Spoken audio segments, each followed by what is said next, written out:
साईं बाबा जी के चरणों में कोटि कोटि नमन है। मेरे लाडले, तुम शिरडी आने के लिए बहुत समय से सोच रहे हो। मैंने तुम्हारा शिरडी आने का सारा इंतजाम कर दिया है। मुझे भी तुम्हारा इंतज़ार है। और जो तुम मुझे भेंटा करना चाहते हो, मैं भी तुम्हारी भेंटा का इंतज़ार कर रहा हूँ। तुम मेरे पास आकर द्वारका माई में रहना।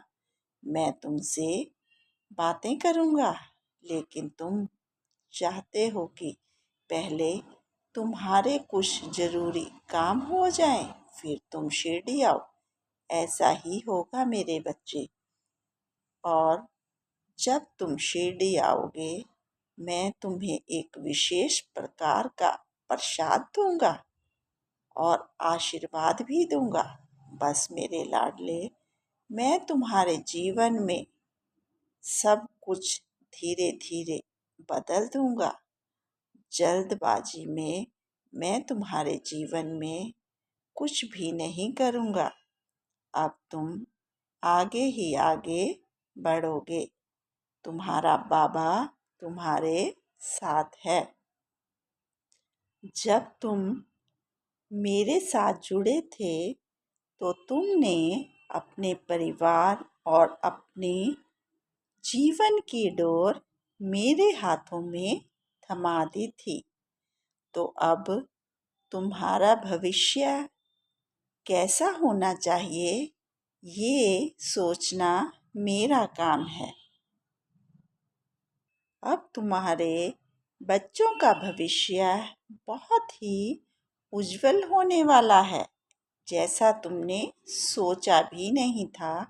मैं उससे भी अधिक उनका भविष्य चमका दूंगा।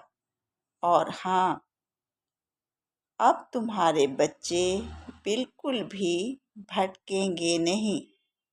तुम अपने बच्चों की शादी को लेकर भी परेशान हो। अब तुम्हारे बच्चों की शादी वैसे ही होगी जैसा कि तुम चाहते हो। ये सब तुम्हारी श्रद्धा और सबूरी का ही फल है। मेरे बच्चे, तुम अपने आप को कमज़ोर और गरीब मत समझा करो। मैं तुम्हें बहुत कुछ देना चाहता हूँ और तुम्हें और तुम्हारे परिवार का भविष्य चमकाने वाला हूँ। मैं जानता हूँ तुम कहते हो कि मुझे किसी भी वस्तु की ज़रूरत नहीं है। मैं बहुत अमीर हूँ क्योंकि मेरे साईं बाबा मेरे साथ हैं। तो फिर ये तुम्हारे साईं बाबा तुम्हें कैसे भूल सकते हैं। बस तुम जब भी समय हो मेरी प्रतिमा के पास आओ, मुझसे बातें करो। जो भी तुम्हें कोई परेशानी है वो तुम मुझसे करो। कभी भी किसी और मनुष्य के पास या रिश्तेदारों के पास अपने मन की बात मत कहो।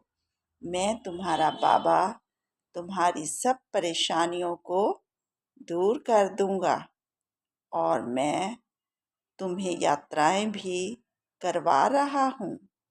अब तुम मेरे पास भी शिरडी जल्दी आओगे और जैसा जैसा तुमने चाहा है, तुम्हारा ये साईं पिता तुम्हारे जीवन में वैसा ही करेंगे।